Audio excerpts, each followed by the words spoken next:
亲爱的听众朋友，晚上好！这里是西雅图中文电台，我是主持人丽华。今天我们有幸请到了 Allison Brownmoore， 她是一部动画片的制作者，也是制片人。动画片的名字叫《The Amazing Adventures of Autism》。故事讲了一个患有自闭症的小女孩，以她自己独特的方式体验着她周围的环境。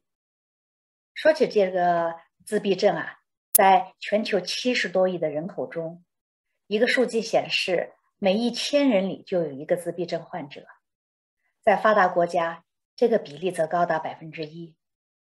然而，除了专家、自闭症患者的家庭成员或者一些护理人员，周围的人对自闭症患者的了解是片面的，甚至是有偏见的。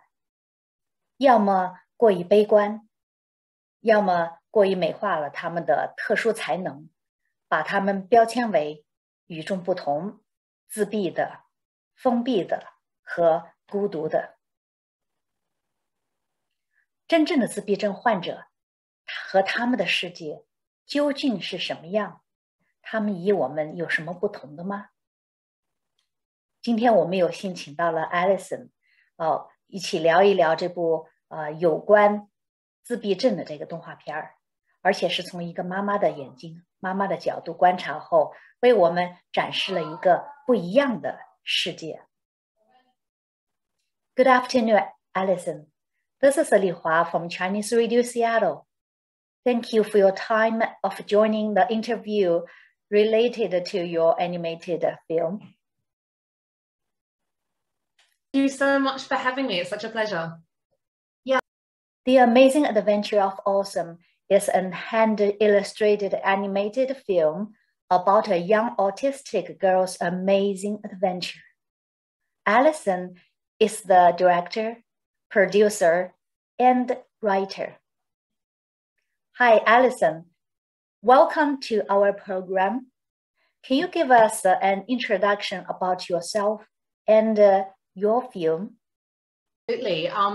So I've been working in design and animation for just over 20 years now, and working on lots of other people's films, and hadn't made my own film for a long time, since university. And I had a moment with my son, who was diagnosed with autism when he was 6, and it inspired me to make the film. So then I did. I noticed you include some letters at the end of this film, which are O2 plus M. Can you tell us what do they stand for? It does, yeah. So both of my children are called Oscar and Oliver. So and Oscar is my child with autism, who the film was inspired by. And then M is the name of my sister. So it's O2 plus M. Can you tell us why did you want to create an autism-themed film? Yeah, absolutely. I mean, I think that, I think that was a little bit of a challenge for me actually in the film, because I do have, my son brings me so much joy and so much light, and I wanted the film to feel representative of the autistic community, but obviously it's my story, right? So I was very sensitive to that. But yeah, with Oscar, he presents really differently to what a lot of people think autism is, and that's really important as well, because it is a spectrum. So there are children who are very, for want of a better term, low functioning, and their behavior can be really challenging. But for me and my son, he's very socially motivated. He'll go and talk to absolutely anyone about anything. And he's also really compliant. So he's never had a tantrum. And when we were growing up, I thought it was because I was such a good mother that he never tantrumed. And then later I realized, oh no, that's just part of his autism, that he's actually really accommodating. And one of the parts of the film, there is a moment where the little girl goes and high-fives trees, which brings the forest to life. And that's based on an experience with my son, because one of the things he loves to do is high-fiving people. So, like I just mentioned in my Chinese introduction at the beginning, there are about 1% of the population in the world has autism spectrum disorder. But I learned autism from a few movies, such as Rain Man and Ocean Heaven. Rain Man is an American road comedy drama film. The story is between brothers. The elder brother has autism and has a seventh syndrome. He adheres to strict schedule and is good at numbers. Another movie is a Chinese movie named as Ocean Heaven, telling a story between a father and a son. The father was diagnosed with liver cancer with only a few months to live. And the son has autism and he likes water and he's good at swimming. The father once thought of a suicide with his son together because he believed it's very challenging and his son couldn't live by himself after his death. Fortunately, both movies have good endings. The younger brother decided to take care of his elder brother, and the father, got others' help and commitment to support his son in the future. Your film is kind of different from these two films. It is short and is animated. It looks like a little poem. The journey seems not special and just like any other adventures by kids like Tom Sawyer or Alice. Why did you want to create a film like this? Intentional, yeah. I really wanted to create a film that was very optimistic and very beautiful story about autism, because I feel like we have so many stories in the media like you've just described. So I wanted something that was really different, because with my son, for me, he brings me so much joy, and there's so much love and so much that he's taught me about seeing the world and about being in the world and how we treat people. And I really wanted the film to feel very optimistic and very positive. There are some invisible characters. So what is special about this invisible person or invisible characters? Wanted almost for the audience to be seeing through the eyes of the autistic child. So, for example, the characters in the film are invisible, and that's something that's very specific to, a lot of autistic people, but also my son. So, for example, if someone arrives to the front door and, a neurotypical child might open the front door and say, hello, welcome. But if that person is holding something like a book or whatever, bag of shopping, my son will only see what they're holding. He won't see the person. He'll just be like, what's that? And so in the film, that's why we only see the characters, if they're holding a balloon, we'll just see the balloon. Autistic people are not special. They focus on something we may not pay attention to, right? Yeah, it's just a completely different way of seeing the world, and it's not any better or worse. It's just different, and then that's okay. It's just different. So your son's story inspired your creation of this film. Can you tell us a little bit more about your son, Oscar? Yeah. So yeah, and it's just seeing him. He brings so much joy to people, and he's and one of the other things I was going to say as well is he's very empathetic. So it's another thing that is often misinterpreted as not being a trait of autism, but yeah, for him, he is very empathetic. People normally think of autism kind of isolation. I did see this tendency for this little girl interacted more with nature thing, not really with people. I think for neurotypical people, I think they feel the same thing. You know, you go out into nature, you go for a hike or a walk, and you know, you feel free and you feel like you can really be yourself. And I think the same is a lot for autistic people, because it's so challenging really for them. You know, the neurotypical world is not built for them. You know, it's so much of it is overwhelming and challenging. So to be out in nature, that just melts away. You know, they can just be who they are. And it's. Why did this girl escape from the birthday party? What is so special about that? It was, I mean, that the moment in the film there is because, you know, at the birthday party, noises, you know, I think a lot of people know that noises can be really overwhelming for autistic people. So the birthday cake comes out, everyone starts singing, and it's too much for her. So what she does in that moment is she puts her hands over her ears, but then she says, you know what, I'm going to escape. And so she puts her foot down, which creates a little magical moment, and then she can escape. And that's kind of her way of going, you know, I've had enough, so off I go. In your film, I saw hands pushing girls to the party or correcting her way to hold book in the school. I observed similar behavior by other parents. So as a parent, I'm afraid of my children left behind or isolated from social group. So we are always trying to kind of help them, push them, make them to be social with the other, make them part of the party or part of the group. So we just kind of don't want our kids to be left outside of the community. So sometimes we may not necessarily understand our kids' true needs. That's amazing. That's really beautiful. And actually, you know what? That's a really good point, because not all the characters in the film are invisible. There's hands that come in, right? And that actually, the hands in the film represent exactly what you were saying, because as a parent of a child who is autistic or is neurodiverse, you often want to shape them and mold them to fit into a neurotypical world.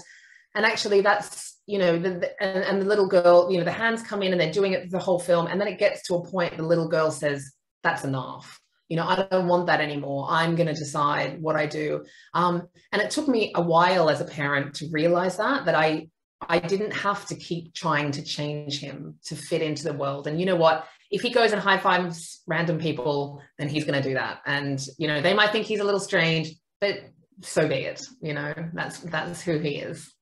I noticed you had a similar setting for the beginning and the end of your film. For example, at the beginning, you have many babies slept in their nest in the baby heaven. And at the end, a little butterfly flies back to the baby heaven, where many babies sleep in their nest, and also the little baby was part of them. I guess it as a kind of a new chapter always come after an amazing journey. What is your true message about this film? Yeah, absolutely. I mean, I think it's interesting you say that, because I think my intention there was to leave it open on purpose. I had my own idea of what it was, but I really wanted the audience to just have space to think for themselves and kind of create their own journey in a way. But for me, the way that I wrote it was that, you know, at the beginning of the film, all the other babies are asleep and this baby isn't asleep, which was something that happened to me growing up, you know, with my son. And then the journey happens, and then there's a bug that turns into a butterfly in the film. And that's the only character in the film that exists and that she interacts with, because a lot of autistic people find a lot of comfort in nature and in animals, because there's less expectation of social, you know, pressure and so forth. So that's a really calming thing for them. And so the little girl has the dialogue with the little bug at the end of the film, and then the bug goes up and actually finds a new baby, another baby who's not sleeping, and then sits on the forehead and whispers a little something to them, and then they fall asleep. So that's my way of saying the bug says everything's going to be fine. Just have your own journey and it's going to be okay. Oh, okay. So I think I made my own best guess or my understanding about your film. Absolutely. I mean, I think that's the nice thing about film is that you get carried away into another world and you have space to work it out for yourself. Put your own thoughts into what you're watching. Some films are made for artistic purpose, while others cater to the commercial market. High artistry does not necessarily lead to commercial success.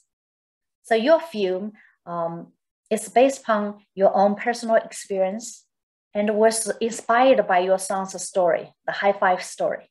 So when you created this film, what did you expect from, or how did you describe your success in terms of financial return versus a spiritual return? It's a really interesting question. I mean, for me, because I do this work, commercially, I guess you could say, it's my income, it's my life. It was really easy for me to draw a line in the sand and say, that's my commercial side. But for this, I'm just going to create something that is completely for me. I mean, not for me, it's for an audience, but it's selfish in a way of not having to consider what the commercial viability is. And if it makes money or it goes somewhere and does well, then that's fantastic. I definitely wanted it to have an audience. So I guess when you're talking about, what's the terms of success, how do you kind of view that? For me, it was definitely having an audience was much more important than having a financial return on the investment. Have you had a chance to read feedbacks online from other audience? How do you think of this feedback?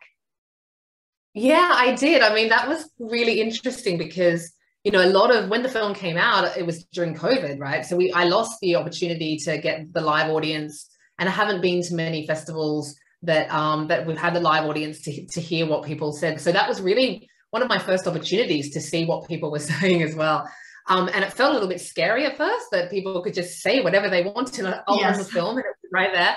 But it was great. I mean, you read the comments as well, and the comments are just really lovely. And for the most part, they really got the film and it really touched people. So that's been really lovely to be able to read, and just very special. If you would start over the creation of this film with this feedback, do you think you would make it differently? Oh, that's a good question.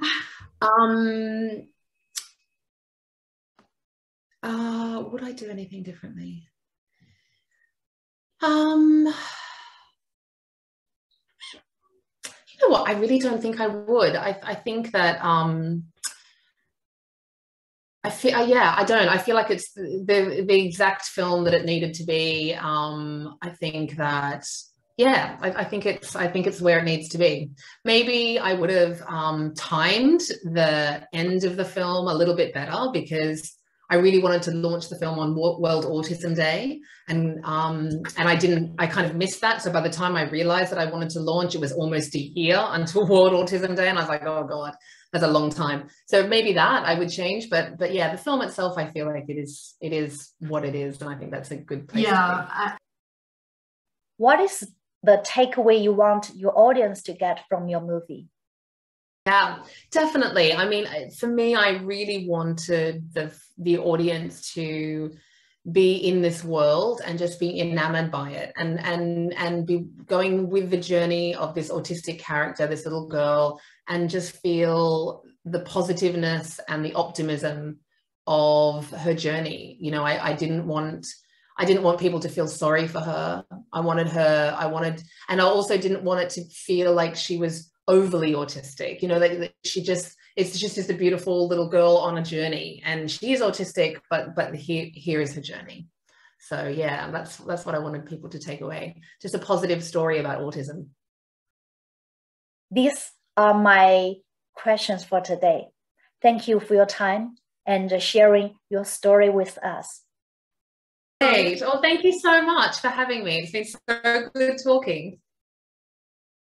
谢谢 Allison， 我们非常感谢 Allison 为我们创作了一部充满乐观的动画片，非常有诗意。这部动画片呢，只有短短的7分钟，不到7分钟，它不可能包罗万象，描述出完整的自闭症患者的世界。